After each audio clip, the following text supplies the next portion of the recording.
Studyship with कृति थी और आज का वीडियो होने वाला है क्लास 12th हिस्ट्री एनसीईआरटी के लिए। सो इसमें हम देखेंगे chapter 4 thinkers believes in buildings. ये है part 2। But before starting our chapter let me tell you that this year Studyship with Kriti started crash course for class 12 student, जिसमें आप कंप्लीट कर पाएंगे अपना हिस्ट्री एंड पॉल साइंस का syllabus within 2 month. So I am taking live lectures जिसमें आपको study material, notes, last year papers, worksheet, everything will be given. तो अगर आप इंटरेस्टेड हैं just contact me on the given number in description box and let's get started with today's video. Thinkers believes in buildings, I am repeating, this is going to be the part 2 of this chapter. Part 1 already upload किया था, you can just check out the playlist for this subject. हमने 3.1 तक discuss कर लिया था, Jainism के बारे में देख रहे थे। अब देखेंगे the spread of Jainism. Jainism का जो स्प्रेड है वो इंडिया के कई हिस्सों में होता है। इसके अलावा इन्होंने कई तरह की लैंग्वेज जो है अपने लिटरेचर को रिच करने के लिए इस्तेमाल की, जिसमें हम कह सकते हैं प्राकृत, पाली एंड संस्कृत जो है वो मेन लैंग्वेज है। अब बात करते हैं 4th टॉपिक की, which is going to be Buddha. So I just need to correct the spelling of Buddha here. The quest of enlightenment. अब पढ़ेंगे बुद्धिज्म के बारे में। बुद्धिज्म को पढ़ने से पहले हमें देखना होगा एक्चुअली जो बुद्धिज्म का मैसेज है इट इज स्प्रेड अक्रॉस सब कॉन्टिनेंट। इसमें कंट्रीज आती हैं, जैसे कि इंडिया में शुरुआत हुई थी और इंडिया से जो है फिर ये चाइना जाता है, चाइना से जो है ये नेपाल गया, नेपाल से फिर श्रीलंका गया, Sri Lanka, Korea, Japan, Thailand, Malaysia. These are the countries जहां पे बुद्धिज्म जो है वो प्रैक्टिसाइज किया जाता है। लेकिन बुद्धिज्म की स्थापना जो है मानी जाती है कि और मेन टीचिंग और main teacher of Buddhism is Siddharth, ठीक है, और लॉर्ड बुद्धा। तो लॉर्ड बुद्धा का बचपन का नाम था सिद्धार्थ और इनका जन्म हुआ था अराउंड 623 BCE। अराउंड 623 BCE में इनका जन्म होता है। He was actually the son of chief Shakya. तो भाई बचपन में जब ये हुए थे तो उस दौरान इनकी माँ एक्सपायर हो गई थी और भविष्यवाणी की गई थी, ठीक है। भविष्यवाणी ये थी कि जब बड़े होंगे ना तो ये सारा संसार त्याग देंगे और ये सब राजपाट त्याग देंगे। इनके जो पिता थे उनको इस बात से चिंता सताने लगी कि भाई इतना बड़ा राजपाट, हर राजा एक संतान की उम्मीद करता है, एक बेटे की उम्मीद करता है, वो बेटा पता चले कि सब कुछ छोड़ के जाने वाला है, क्या किया जाए। So actually he made sure कि वो कभी बाहर ही ना निकले, मतलब अपने पैलेस से कभी बाहर ना निकले। पैलेस में उनको सारी फैसिलिटीज दी गई, एजुकेशन से लेके हर चीज तक। बट एक दिन सिद्धार्थ का और लॉर्ड बुद्धा का जो है बाहर घूमने का मन होता है, तो अपने रथ सारथी के साथ निकल पड़ते हैं। राजा को जब ये बात पता चली, क्योंकि वो काफी टाइम से जिद कर रहे थे कि उनको बाहर जाना है, बाहर जाना है, राजा ने कहा ठीक है आप जाइए। जहां जहां तक सिद्धार्थ जाते हैं, जहां जहां तक लॉर्ड बुद्ध जाते हैं, वहां तक डेकोरेशन करवा दी गई। कोई दुख वहां पे नहीं दिखना चाहिए, किसी तरीके की गरीबी नहीं दिखनी चाहिए, किसी तरीके का बीमार व्यक्ति, मरा हुआ व्यक्ति, कुछ नहीं दिखना चाहिए, सब कुछ बढ़िया। सिद्धार्थ जाते हैं, मजे से, बड़ा अच्छा लगा। लेकिन जहां तक उनके फादर ने वो decoration and every facilities provide कराई थी, उससे वो लाइन क्रॉस करके आगे जाते हैं। उनको वही एक बीमार आदमी मिला, एक बूढ़ा आदमी मिला और एक मरा व्यक्ति मिला। उनको पता चला कि क्या ये असल दुनिया है, this is how actually this work. तो वो निकल पड़ते हैं सत्य की खोज में। सत्य की खोज में जब वो निकले थे, कुल मिला के जब उन्होंने संसार त्यागा था तब उनकी उम्र जो है वो 29 थी। यही चीज अगर हम लॉर्ड महावीर के बारे में बोलेंगे तो लॉर्ड महावीर जो है उन्होंने अपना घर बार जो है एट द एज ऑफ 30 छोड़ दिया था। यहाँ पे सिद्धार्थ की मैरिज भी करवा दी जाती है टू मेक श्योर कि इनका ध्यान ना भटके, लेकिन ऐसा नहीं हो पाता है।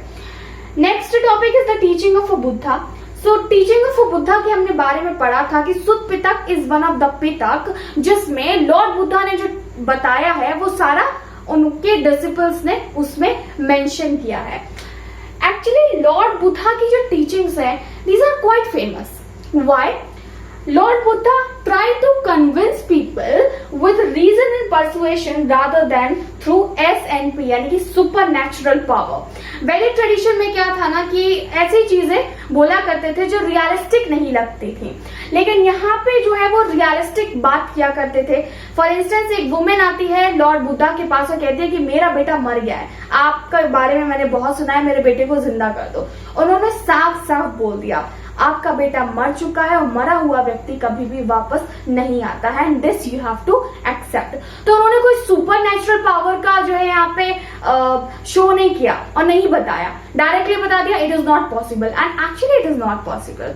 सो दैट्स द रीजन उनकी टीचिंग से लेके जो रियलिस्टिक चीज थी ना, उससे लोग काफी ज्यादा प्रभावित हुए और अलग अलग जगह से लोग जो है उनसे जुड़ने लगे।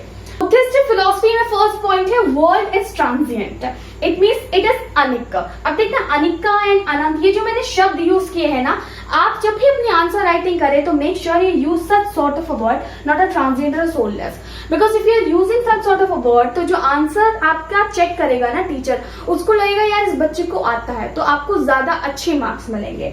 वर्ल्ड इज ट्रांजिएंट से मतलब है ये जो दुनिया है ना ये बदलती रहती है, of course it is not temporary, और ये एक सी नहीं रहती है, आज कुछ और है स्थिति, कल कुछ और हो जाएगी, परसों कुछ और हो जाएगी, so it actually keeps changing. World is soulless and अनंत मतलब कुछ भी परमानेंट नहीं है इस वर्ल्ड में, everything keeps changing, nothing permanent in it, and sorrow is intrinsic. Okay, so sorrow is intrinsic से मतलब है व्यक्ति के साथ अगर सुख आया है तो दुख भी आएगा, एंड ये हमें एक्सेप्ट करने की जरूरत है दरअसल कि दुख के बिना सुख की अनुभूति भी नहीं होगी।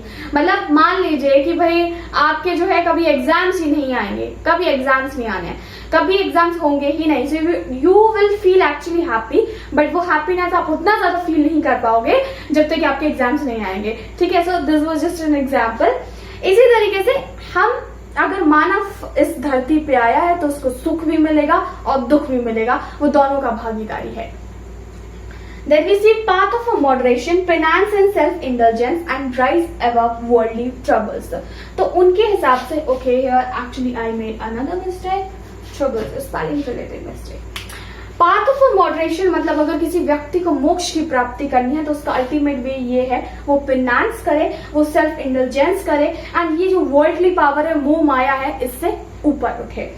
बुद्धास लास्ट वर्ड, ओके, जो लॉर्ड बुद्धा थे उनके जो अंतिम शब्द थे जो उन्होंने अपनी डेथ से पहले कहे थे वो ये थे, be lamp of yourself. Okay, मतलब अपने आप का उजाला बनो, क्योंकि इस दुनिया में आप आए हो तो आपको खुद ही अपने लिबरेशन के लिए काम करना होगा, कोई और आपके लिबरेशन के लिए काम नहीं करेगा, which is actually very true. Sixth one is going to be followers of the Buddha. Okay, तो फॉलोअर्स ऑफ द बुद्धा किस किस डाइवर्स ग्रुप से आते हैं, कौन कौन थे ये? संघ बनाया जाता है, Sangha was actually the organization of a monk and this was made after the death of lord Buddha. Sangha बनाया गया जिसमें मंक का ऑर्गेनाइजेशन था, यहाँ पे उनके डिसिपल्स थे। मंक जो इस संघ में रहा करते थे उनके लिए कुछ नियम थे, नियम में जैसे कि शामिल है मंक जो यहाँ पे रहेगा और जो भिक्षु रहेगा वो सिंपल लाइफ जिएगा, possessing essential requisites for survival। मतलब आप कह सकते हो कि lockdown is one of the best example for it. You know that कि लॉकडाउन में सब बैठे बैठे घर में मोटे हो गए हैं। ठीक है, द रीजन इज कि भाई कुछ है नहीं है, इधर उधर से ओवर ईटिंग लोगों ने ज्यादा की है, घर में सभी शेफ बने हुए हैं, तो अलग अलग तरह की एक्टिविटीज हो रही हैं और जो फिजिकल एक्टिविटी हमें करनी चाहिए वो हम कर नहीं पा रहे हैं क्योंकि हम बाहर नहीं जा रहे हैं। सो द थिंग इज ये जो मंक लाइफ होती है ना, इट्स लाइक इसमें जिन चीजों की जरूरत है और अगर एक टाइम खाना खाने से आपका सारा दिन का चल सकता है, then you will be having only one bowl in a day. Bhikkhus were actually those people जो दूसरों की भिक्षा पे रहा करते थे। Like they have to visit each and every home and not each and every home, मतलब किसी घर जाके और घर पे जाके जो है किसी के वो एक अपना बोल ले जाते थे, उसमें जो कुछ खाना मांगते वो एक बार में जितना खाना भी देंगे, चाहे थोड़ा दे चाहे ज्यादा दे, उनको एक बार में उसको खाना है and that's it for a day. Only men were allowed, later women were given permission. Okay. Initially जो संघ बनाई गई थी, जो ऑर्गेनाइजेशन बनाई गई थी मंक की और डिसिपल्स की, इसमें केवल मेन अलाउड थे, बट लेटर ऑन जो है वुमेन को भी परमिशन मिल जाती है। This was just because possible हो पाया तो वो था लॉर्ड बुद्धा के जो डिसिपल थे जिनका नाम था आनंद। आनंद ने एक बार कहा था प्रभु और लॉर्ड बुद्ध कि हम क्यों वुमेन को अलाउ नहीं करते हैं इस संघ में। इनिशियली जो महात्मा बुद्ध थे was actually not in the favour of this thing, but later on उनको रियलाइज होता है कि ये इंपॉर्टेंट है। तो जब ये अलाउ किया गया कि वुमेन भी संघ में शामिल हो सकती है, द फर्स्ट वुमेन जो संघ को ज्वाइन करती है was actually the foster mother of lord Buddha, जिनका नाम था महाप्रजापति गौतमी। ओके, और ये जो है भिक्खुनी बनती है। So actually you have to note it down and ये मार्क कर लेना बुक में भी, क्योंकि ये 1 मार्क क्वेश्चन में काफी ज्यादा आता है। Theories were actually those women जिन्होंने एक्सट्रीम वे अपनाया हुआ था फिनेंस का। फॉर इंस्टेंस जब हमने बात की थी lord Buddha at the age of 29 अपना घर छोड़ते हैं, तो इन्होंने काफी ज्यादा फिनेंस किया और मतलब मोटिफिकेशन कर लिया था इन्होंने अपने आप का, और ऑलमोस्ट डेथ के बहुत नियर आ गए थे, बट बाद में इनको फिर ज्ञान की प्राप्ति हो जाती है। कुछ ऐसा ही लॉर्ड महावीर के साथ भी हुआ। लॉर्ड महावीर ने जो है अपना घर एट द एज ऑफ 30 छोड़ दिया था एंड अबाउट 12 और 13 ईयर्स में जो है उनको ज्ञान की प्राप्ति हो गई थी। So actually it took 30 years to Mahavir to get all this enlightenment.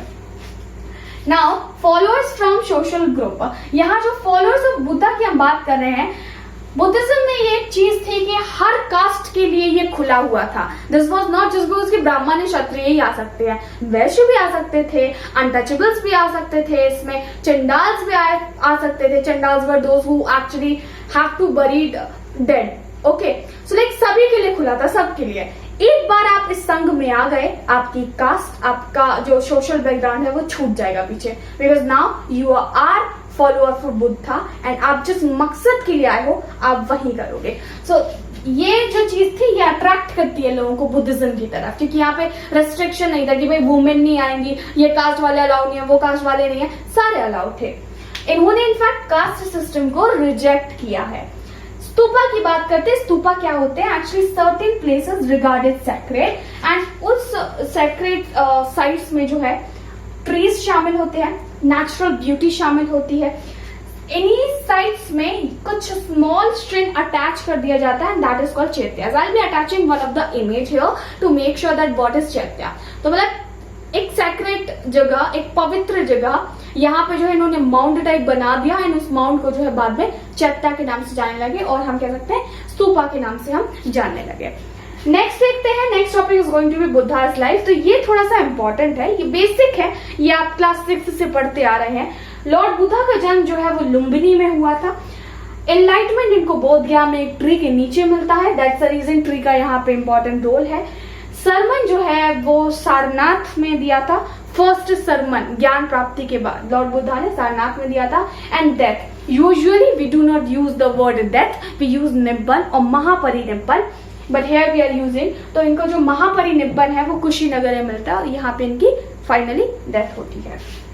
7.1 Y stupas were built. तो स्तूपास को बनवाया ही क्यों गया था, चलिए कारण पता करते हैं।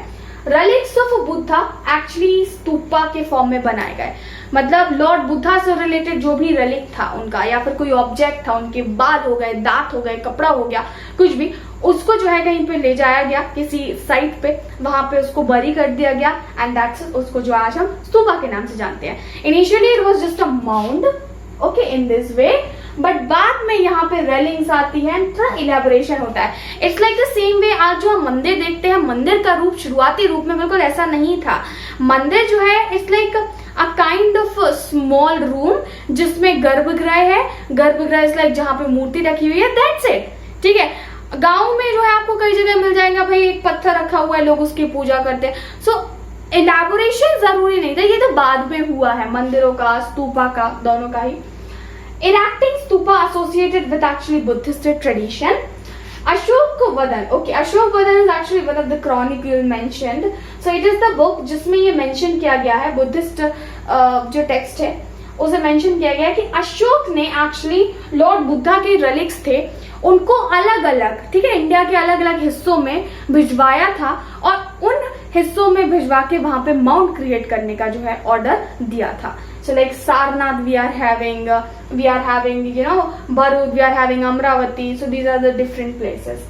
हाउ वर स्तूपास बिल्ड, ठीक है भाई, क्यों बनाए गए थे वो तो पता चल गया, लेकिन कैसे बनाए गए थे, फंड किसने दिया था, डोनेशन किसने दिया था। सो ये जो स्तूपास है ये डोनेशन से बनाए जाते हैं, इनको रॉयल पैट्रोनेज मिला, एंड रॉयल पैट्रोनेज में जो है सातवाहन रूलर सबसे आगे आते हैं। सातवाहन रूलर्स ने एक्चुअली इनको पैट्रोनेज दिया था, और यू कैन से पैसे दिए थे, डोनेशन दिया था, नॉट अ पैसे, डोनेशन दिया था to form the all this building. Then guilds भी, गिल्ड्स मतलब एक ही ऑक्यूपेशन के लोग जब एक साथ हो जाए, तो वो था गोल्ड्समिथ का जो गिल्ड है वो साथ में आ गया, इन्होंने कंट्रीब्यूशन किया। इसके अलावा कॉमन मैन, वुमेन, भिक्कूज एंड भिक्कुनीज, मतलब जिससे जितना बन पाया सभी ने कंट्रीब्यूशन किया, फाइनली जो है हमें स्तूपास मिल गए। We will continue this chapter into our next part। तो नेक्स्ट पार्ट जो है वो जल्द ही आ जाएगा, ऑलमोस्ट उस वीडियो के बाद मैं नेक्स्ट पार्ट अपलोड कर दूंगी। जैसे कि मैंने स्टार्टिंग में कहा था कि I'm gonna start crash course for class 12 history and political science। So if you want to join, just contact me at the given number in description box। Hit the like button to this video, share this video and subscribe Study Shift with Krati 2 for more such kind of video content। मिलेंगे हमारे अगले video में।